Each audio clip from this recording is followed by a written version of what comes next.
Nhau zvizere pamusoro pekudzoka kwaWalter Muzembe. Sanapinda mashoko ari kubuda panguva inoi chinova chiziviso aiwa chacho chichitepfenyura navakomana veZimu Ai aiwa mururimi rwaamai rwashona panguva ine inodiwa subscribe like on the bell icon. Tichipinda panapa Zimu Ai inobuda chinyora chiti chiziviso kuve nhau kudzokera kwaita Walter Muzembe kuZimbabwe kubva kuzvirambo inonzi self exile. Vanobuda nyora chiti zvakazivikanwa kune vanhu vakawanda muZimbabwe kuti Walter Muzembe aimbova gurukota rezveZimbabwe nedzimwe nyika vadzoka kuZimbabwe uye vakasangana nevakuru vehurumende mukugadzirira kudzoka kwavo zvizere munyika. Ongororo yaiitwa neZimbabwe Protection Forum inoratidza kuti vanhu vaviri chete ndivo vari kubatsirwa zvakanyanya nedanho iri, vaWalter Muzembe nemutungamiri waEmmerson Danzo Mnangagwa.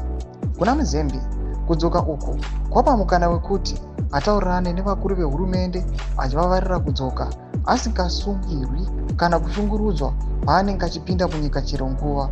Kudzoka kwake kwakaitika panguva imwe chete nekuuya kwegurukota reBritain rinoona nezveAfrica avo vakauya kuzopemberera zuva rekuzvarwa kwamambo Charles III. Uku ndiko kwakasimbisa mukurumbira wavaMuzembe semumwe wevambova magurukota ezvekudyidzana nedzimwe nyika akabudirira zvikuru kubvira Zimbabwe yawana rusununguko. Zvinogonawo kunge Muzembe ari kushanda kuti vaimbova shamwari dzake dziri kunze kwenyika kunyanya dzeG40 dzidzokewo kumusha pasina kutyisidzirwa.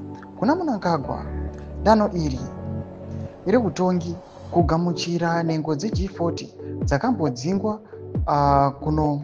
kunomuratidza semutungamiri anosimudzira kubatana. Pamusoro pezvo Mnangagwa ari kushandisa kudzoka kwaMuzembe semudzimu wekutadzisa kufamba kwakanaka kweGeza Revolution uye kuparadza tariro yevamwe vebato rinopikisa avo vaitarisira kudzigirwa neveG40 vari kunze kwenyika. Tinorangarira kuti musarudzo yapfuura vaRobert Mugabe vakatsigira vaNelson Chamisa, zvinoratidza kuti G40 yakanga yave nerutsigiro kukurwisa Mnangagwa. Nekudaro Mnangagwa akwanisa kuderedza simba revanopikisa achishandisa kudzoka kwaMuzembe senzira yekusimbisa utongi hwake. Saka Zimbabwe Protection Forum inoona kuti zvirongwa zveVision 2030 zviri kufambira mberi pasina zvinokanganisa zvikuru. Zvakanyorwa nemutsa Kudzanai Mashumba. Ndo mashoko ari kuda panguva ino pamusoro pekudzoka kwaWalter Muzembe chinzi aiwa ndo mabenefits aripo pakati paMuzembe pamwe chete nemutungamiri wenyika kuti Muzembe achadzoka asina kana any intimidation. Uye mutungamiri wenyika kunonzi his vision for 2030 yava kusucceed. Anoda kuti vanhu vaifunga kuti ndo vari kukonzeresa kana vari kuzama kana kufanda marevolution ari kumisa his 2030 agenda.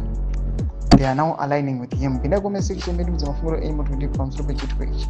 Subscribe or like, turn on the bell icon.